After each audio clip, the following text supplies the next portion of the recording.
Hello friends, welcome to my channel. तो आज हम बात करेंगे Bombay engineering group and centre Kirkee Pune, जो मिनिस्ट्री ऑफ डिफेंस के अंतर्गत आते हैं। उसने टोटल 65 वैकेंसी रिलीज की है। इसके जो अप्लाई करने का मोड है ऑफलाइन है, और इसकी जो लास्ट डेट रहेगी एम्प्लॉयमेंट न्यूज में जब भी इसका नोटिस आएगा उसके 28 डेज के अंदर आपको जो है अप्लाई करना है। तो हम बात करेंगे जो वैकेंसीज है, ये Bombay engineering group and centre Kirkee Poona में है, ministry of defence government of India के अंतर्गत है। यहाँ पे इसका रिक्वायरमेंट नोटिस दे रखे, क्या रहेगा, डिफेंस सिविलियन एम्प्लॉय की है। इन्होंने दे रखे कि जो भी इसके लिए एलिजिबल इंडियन नेशनल वाले हैं वो अप्लाई कर सकते हैं, मतलब जो भी एलिजिबल कैंडिडेट हैं। आपको जो बना मतलब अपना एप्लीकेशन फॉर्म भरना है वो एन अक्षर ए में दिया हुआ और A4 साइज पेपर पे करना है, जो भी प्रिंट निकलवाना है। यहाँ पे इन्होंने इसकी पोस्ट वाइज डिटेल दे रखी है, कौन कौन सी पोस्ट है, आगे उसमें दे रखी है कैटेगरीज कितनी रहेगी उसकी, भाई कौन कौन सी कैटेगरी में कितनी वैकेंसीज है। यहाँ पे पे स्केल दे रखा है, यहाँ पे एज क्या चाहिए होगी, और यहाँ पे असेंशियल एंड डिजायरेबल क्वालिफिकेशन दे रखी है कि पर कैटेगरी क्या क्या चाहिए होगी। जैसे फर्स्ट यहाँ पे दी हुई है स्टोर कीपर की ग्रेड 3 की वैकेंसीज है। टोटल यहाँ पे जो इन्होंने दे रखी है 3 वैकेंसीज है। यहाँ पे दे रखी है कि ऑनरिजर्व में 3 और यहाँ पे PWD में 1 है, तो ये इन्हीं में ही इंक्लूड होती हैं। देन यहाँ पे इसका जो पे स्केल दे रखा है कि क्या रहेगा, लेवल 2 का रहेगा, यानी इनकी जो बेसिक पे है 19,900 प्लस उनके अलाउंसेज रहेंगे जो भी रहते हैं। देन यहाँ पे एज लिमिट जो है उनकी 18 से 25 साल के बीच में होनी चाहिए जो कैंडिडेट अप्लाई कर रहे हैं। एसेंशियल क्वालिफिकेशन में लिखा है कि कोई भी हायर सेकेंडरी यानी 12th पास या उसके इक्विवेलेंट कोई भी स्टडी की होनी चाहिए, किसी रिकॉग्नाइज बोर्ड या यूनिवर्सिटी से होनी चाहिए। देन डिजायरेबल में लिखा है कि मिनिमम आपका 1 ईयर का एक्सपीरियंस होना चाहिए सिमिलर वर्क में। इसके अलावा जो है कंप्यूटर में MS वर्ड की नॉलेज होनी चाहिए, एंड स्टोर कीपर का या स्टोर मैनेजमेंट का आपके पास सर्टिफिकेट होना चाहिए। मतलब मेन आपकी ये रहती है, डिजायरेबल में है तो इनको जो अगर उनके पास ये क्वालिफिकेशन होती है तो आपको इनकी सर्टिफिकेट अटैच करके आपको प्रेफरेंसेज मिल जाती हैं। ये बेनिफिट्स होता है जो ये डिजायरेबल में दी होती हैं। देन जो यहाँ पे सेकेंड वैकेंसी है सिविलियन ट्रेड इंस्ट्रक्टर की, यहाँ पे इन्होंने ट्रेड्स दे रखी है, regimental, surveyor, technical, electrician, fitter, engineer, artificial, welder, या जो भी दे रखी है ये ट्रेड्स हैं। यहाँ पे टोटल जो है 22 वैकेंसी है। यहाँ पे कैटेगरी वाइज दे रखी है, अनरिजर्व में 11 है, OBC में 5 है, SC में 3 है, एंड ST में 1 है, एंड EWS में 2 है। यहाँ पे कैटेगरी वाइज दे रखी है, एक्स सर्विसमैन की 2 एंड PWD में 1 है। इनका जो पे स्केल दे रखा है कि इनकी जो बेसिक पे रहेगी वो 19,900 रहेगी, प्लस उनके जो भी अलाउंसेज होंगे वो रहेंगे। और उनकी जो कैंडिडेट इसके लिए अप्लाई कर रहे हैं उनकी जो एज है 18 से 25 साल के बीच में होनी चाहिए। असेंशियल क्वालिफिकेशन में लिखा है इन्होंने कि या तो मैट्रिकुलेशन या फिर उसके इक्विवेलेंट कोई भी स्टडी होनी चाहिए किसी रिकॉग्नाइज बोर्ड से, प्लस ITI यानी इंडस्ट्रियल ट्रेनिंग इंस्टीट्यूट होना का, या फिर आपके पास नेशनल सर्टिफिकेट होना चाहिए trade and vocational training in concern trade. जो भी यहाँ पे इन्होंने ट्रेड्स बता रखी हैं उसका कंसर्न ट्रेड का आपके पास सर्टिफिकेट होना चाहिए मैट्रिकुलेशन के साथ साथ, प्लस आपका IT या फिर national certificate of trade and vocational training का होना चाहिए।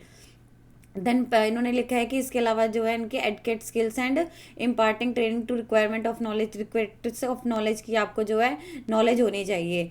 थर्ड वैकेंसी जो है कुकी है, यहाँ पे टोटल 9 वैकेंसीज हैं। यहाँ पे दिया हुआ है अनरिजर्व में 6 हैं, और OBC में 2 है, और SC में 1 है, और एक जो है PWD कैटेगरी में। पे स्केल आपका जो रहेगी इसमें सैलरी जो बेसिक पे रहेगी 19,900 रहेगी। कैंडिडेट जो अप्लाई कर सकते हैं 18 से 25 साल की उनकी जो है एज होनी चाहिए। असेंशियल क्वालिफिकेशन लिखा है कि मैट्रिकुलेशन या उसके इक्विवेलेंट कोई भी स्टडी होनी चाहिए किसी रिकॉग्नाइज्ड बोर्ड से। इसके लिए रखे कि उन्हें जो भी इनका ट्रेड जैसे कुकिंग क्या है, इंडियन कुकिंग की, एंड प्रोफिशिएंसी इन ट्रेड, जो कुकिंग में उनकी जो है नॉलेज प्रॉपर होनी चाहिए। देन जो नेक्स्ट दे रखी है लेस्कार की है। टोटल यहाँ पे 6 वैकेंसीज है, 5 जो है अनरिजर्व कैटेगरी की है और 1 जो है OBC की है। देन यहाँ पे इन्होंने दे रखा है 1 जो है यहाँ पे PWD कैटेगरी की है। यहाँ पे उनकी जो सैलरी रहेगी बेसिक पे 18,000 रहेगी, प्लस उनके अलाउंसेज रहेंगे। जो इसके लिए एज मांगी गई है 18 से 25 साल तक की होनी चाहिए। क्वालिफिकेशन उन्होंने लिखी है कि मैट्रिकुलेशन पास होनी चाहिए या उसके इक्विवेलेंट कोई भी स्टडी की होनी चाहिए। और इसके अलावा यहाँ पे इन्होंने कन्वर्शन दे रखी है कि जो भी इनकी रेलिवेंट ट्रेड है उसमें एटलीस्ट 1 ईयर का एक्सपीरियंस होना चाहिए इन द ट्रेड। नेक्स्ट यहाँ पे दे रखी है MTS मैसेंजर यानी मल्टीटास्किंग स्टाफ मैसेंजर की। टोटल 8 वैकेंसीज हैं, 5 आपकी रहेगी OBC कैटेगरी में, 2 रहेगी आपके 5 आपकी है अनरिजर्व कैटेगरी की, एंड 2 यहाँ पे है OBC की, एंड 1 आपकी है SC की। और जो 1 दे रखी है यहाँ पे ये है फिजिकली जो हैंडीकैप उनके लिए है। तो यहाँ पे आपकी जो बेसिक पे रहेगी 18,000 रहेगी, जो भी रहती है उनकी लेवल 1 के अकॉर्डिंग, प्लस आपके अलाउंसेज रहेंगे। और जो इसमें एज मांगे ये कैंडिडेट जो अप्लाई कर रहे हैं उनकी जो एज है 18 से 25 साल के बीच में होनी चाहिए। और जो असेंशियल मांगी गई है क्वालिफिकेशन मैट्रिकुलेशन या उसके इक्विवेलेंट कोई भी स्टडी होनी चाहिए, प्लस इन्होंने लिखा है कि वही 1 ईयर का एक्सपीरियंस होना चाहिए जो भी आपका ट्रेड है उसमें। नेक्स्ट जो यहाँ पे 6 दे रखी है MTS वॉचमैन के। टोटल यहाँ पे 7 वैकेंसीज है, 5 जो है अनरिजर्व कैटेगरी की है, 1 जो है ओबीसी की है, 1 जो है एससी की है एंड 1 जो है यहाँ पे फिजिकली हैंडीकैप की है। सैलरी आपकी रहेगी जो बेसिक पे है 18,000 प्लस आपके अलाउंसेस रहेंगे। और जो यहाँ पे इन्होंने इसके लिए एज मांगी हुई है 18 से 25 साल के बीच में होनी चाहिए। असेंशियल क्वालिफिकेशन लिखा है कि मैट्रिकुलेशन या फिर उसके इक्विवेलेंट कोई भी स्टडी की होनी चाहिए आपने। देन 1 ईयर का एक्सपीरियंस इन द ट्रेड, जो भी आपकी ट्रेड है उसका आपका 1 ईयर का एक्सपीरियंस होना चाहिए। देन जो 7th है यहाँ पे मल्टीटास्किंग स्टाफ एमटीएस गार्डनर की है। टोटल यहाँ पे 5 वैकेंसीज है। 4 जो है मतलब अनरिजर्व कैटेगरी की है, 1 जो है ओबीसी की एंड 1 यहाँ पे दे रखी है इन्होंने जो यहाँ पे पीडब्ल्यूडी कैटेगरी की है। यहाँ पे आपकी जो बेसिक पे रहेगी यहाँ पे दे रखे 18,000 प्लस आपके अलाउंसेस रहेंगे। एज जो इन्होंने मांगी है 18 से 25 साल के बीच में होनी चाहिए। इसके अलावा असेंशियल में इन्होंने मांगी हुई है मैट्रिकुलेशन पास है, उसके इक्विवेलेंट कोई भी स्टडी होनी चाहिए प्लस आपका 1 ईयर का एक्सपीरियंस होना चाहिए। नेक्स्ट जो एमटीएस सफाई वाला की है, टोटल 2 वैकेंसी है, 2 जो अनरिजर्व कैटेगरी की है और 1 यहाँ पे दे रखी है मल्टीटास्क जो यहाँ पे मतलब 1 जो है आपकी पीडब्ल्यूडी कैटेगरी की है। बेसिक आपकी पे रहेगी 18,000, 18 से 25 साल की एज मांगी गई है। असेंशियल क्वालिफिकेशन वही है कि जो भी कैंडिडेट अप्लाई कर रहे हैं उनकी जो मैट्रिकुलेशन चाहिए या उसके इक्विवेलेंट कोई भी स्टडी होनी चाहिए प्लस आपका 1 ईयर का जो भी एक्सपीरियंस है रेलिवेंट ट्रेड में होना चाहिए। नेक्स्ट जो एमटीएस वॉशरमैन की 2 वैकेंसीज हैं। देन यहाँ पे जो आपकी बेसिक पे रहेगी 18,000, 18 से 25 साल की इसमें एज मांगी गई है। देन मैट्रिकुलेशन पास होना चाहिए या उसके इक्विवेलेंट कोई भी स्टडी की होनी चाहिए। देन इसके अलावा इन्होंने लिखा है कि military and civilian clothes through उनको वॉश करने के जो इसके मतलब पूरे एपेबल होना चाहिए। देन जो नेक्स्ट यहाँ पे दे रखी है बार्बर की है। टोटल यहाँ पे 1 वैकेंसी है। सैलरी आपकी रहेगी 18,000। टोटल यहाँ पे इन्होंने दे रखा है कि 18 से 25 साल की इसकी एज जो इन्होंने मांगी हुई है। मैट्रिकुलेशन पास होना चाहिए या उसके इक्विवेलेंट कोई भी स्टडी की होनी चाहिए प्लस आपका जो है डिजायरेबल में इन्होंने मांगा है 1 ईयर का आपका एक्सपीरियंस होना चाहिए रेलिवेंट जो भी आपका ट्रेड है उसमें होना चाहिए। देन यहाँ पे इन्होंने दे रखी है नंबर ऑफ वैकेंसीज जो है ये चेंज भी हो सकती हैं। देन यहाँ पे दे रखे है कि कौन कौन सी वैकेंसीज आगे दे रखे हैं पीडब्ल्यूडी की सूटेबल कैटेगरीज कौन सी। यहाँ पे इन्होंने वैकेंसी वाइज दे रखे हैं कि जैसे स्टोर कीपर ग्रेड 3 के लिए यहाँ पे दे रखे हैं LVD HH जो आगे इन्होंने यहाँ पे नेम भी दे रखे हैं कि कौन कौन सी है। जैसे HH है हार्ड ऑफ हियरिंग, यहाँ पे इसका ये आ जाएगा। D है तो D ये इसके लिए एलिजिबल है। यहाँ पे इन्होंने सिविलियन ट्रेड इंस्ट्रक्टर का दे रखा है। देन यहाँ पे इन्होंने इलेक्ट्रिकल का, फिटर का, वेल्डर का, पेंटर एंड डेकोरेटर का, यहाँ पे एमटीएस मैसेंजर, गार्डनर, सफाई वाला, बार्बर, वॉशरमैन, वॉचमैन, लस्कार, यहाँ पे आपने देख लेना है कुक। यहाँ पे जो है इनकी मतलब दे रखे कौन कौन से मतलब कैटेगरीज इसमें आएंगी वो पीडब्ल्यूडी की एलिजिबल होंगी। यहाँ पे इनके एब्रीविएशन है कि हाँ आपको नहीं पता लग रहा है कि HH क्या है या OL क्या है या SLD क्या है तो यहाँ से आपको पता लग जाएगा। स्पेसिफिक लर्निंग डिसेबिलिटी या फिर MI क्या है, जैसे यहाँ पे इन्होंने दे रखी है मेंटल इलनेस। देन यहाँ पे इन्होंने डॉक्यूमेंट दे रखे हैं कौन कौन सी आपने इसके साथ अटैच करने अपने एप्लीकेशन फॉर्म के साथ। फर्स्टली इन्होंने लिखा कि इसके साथ आपने जो अटैच करने हैं वो सेल्फ अटेस्टेड फोटो कॉपीज होनी चाहिए। जो भी नीचे इन्होंने डॉक्यूमेंट या सर्टिफिकेट बताए हैं इन्होंने उसके एप्लीकेशन फॉर्म के साथ वो आपने अटैच करने हैं। फर्स्ट तो आपका यही रहेगा मैट्रिकुलेशन का या फिर 10th pass certificate for all post, सभी पोस्ट के लिए आपका जो 10th करेगा क्योंकि वो आपका जो है इसमें डेट ऑफ बर्थ जो आपकी वैलिड होगी वो सिर्फ मैट्रिकुलेशन या आपके 10th ऑफ सर्टिफिकेट वही काउंट किया जाएगा आपका डेट ऑफ बर्थ के प्रूफ के लिए। देन जो यहाँ पे बी दे रखी है +2 pass certificate for the post of जो जिन पोस्ट में +2 मतलब जरूरी थी जैसे कि लोअर डिवीजन क्लर्क के लिए and civil store keeper 3rd only, इनके लिए जो है जैसे ये चाहिए थी तो इनके लिए आपका जाएगा +2 पास सर्टिफिकेट आपने जो है इसकी सेल्फ अटेस्टेड फोटोकॉपी सेंड करनी है। देन नेक्स्ट आ जाएगा for the civilian trade instructor only, जो ऊपर ट्रेड्स आ रही थी उनके लिए ITI या फिर NC-TVT सर्टिफिकेट होगा।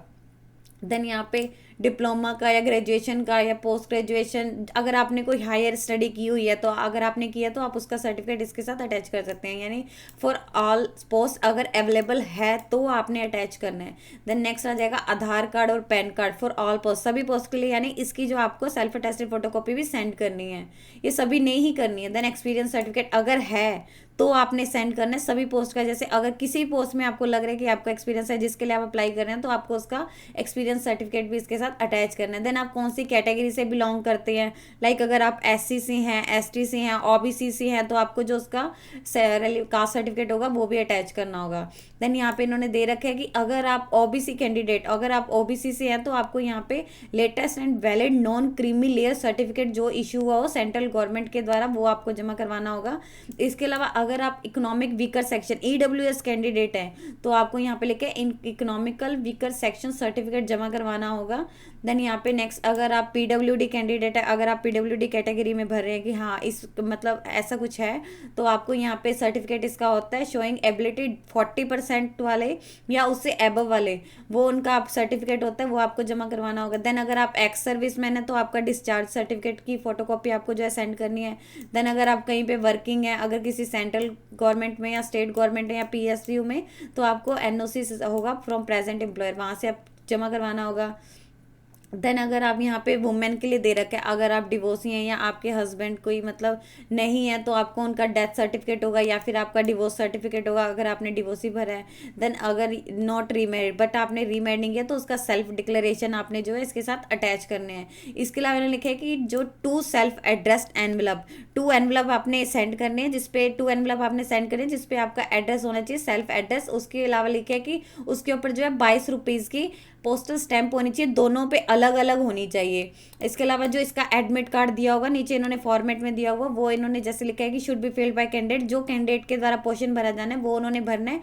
प्रिस्क्राइब फॉर्मेट एनॉक्शर बी में है, A4 साइज पेपर आपने जो ये भी इसके साथ सेंड करना है। अब हम यहाँ पे बात करेंगे एज लिमिट एंड रिलैक्सेशन के लिए। इन्होंने लिखा है कि जो भी इन्होंने प्रिस्क्राइब्ड एज लिमिट बताई हुई है, जो भी सुपर की पोस्ट है उनके लिए जो एज है 18 से 25 साल के बीच में होनी चाहिए, और जो इनकी एज काउंट की जाएगी वो एप्लीकेशन के रिसिप्ट की लास्ट डेट तक काउंट की जाएगी।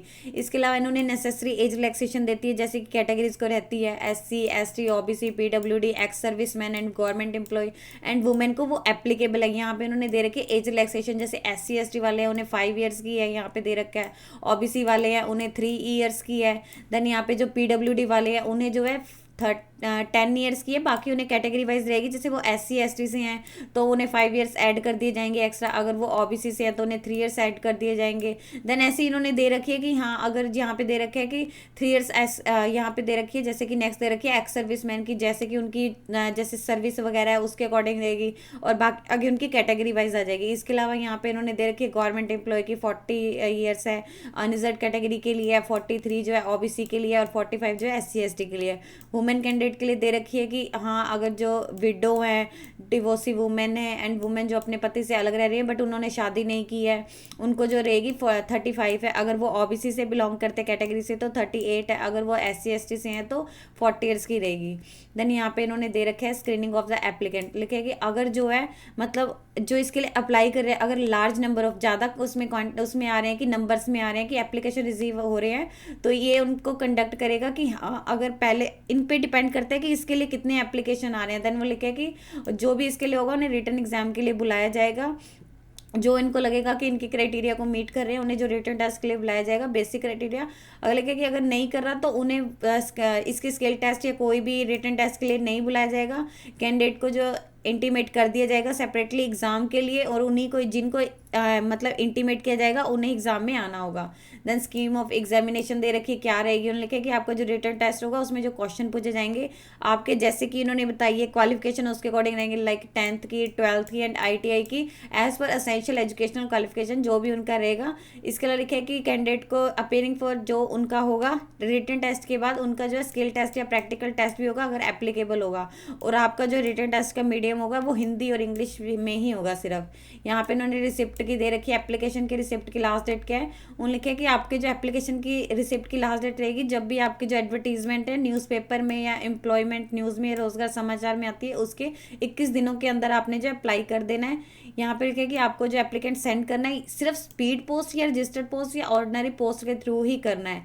यहाँ पे लिखा है कि अगर आपने एप्लीकेशन है यहाँ पे कर दी है कि हाँ बाय हैंड कर दिए, कुरियर से कर दिए, या आफ्टर मतलब ड्यू डेट के बाद आ रहा है किसी भी रीज़न से, अगर आपने अपने एनवलप जो भी भेजे हैं उस पर गलत एड्रेस लिखा है, पोस्टल डिले होता है, तो इसका कोई भी इशू नहीं होगा, तो सीधा आपका जो फॉर्म रिजेक्ट हो जाएगा। यहाँ पे सबमिशन ऑफ एप्लीकेंट लिखा है कि क्या मतलब आपने लिखना है उसके ऊपर, क्या आपका सुपर सब्सक्राइबिंग होगा।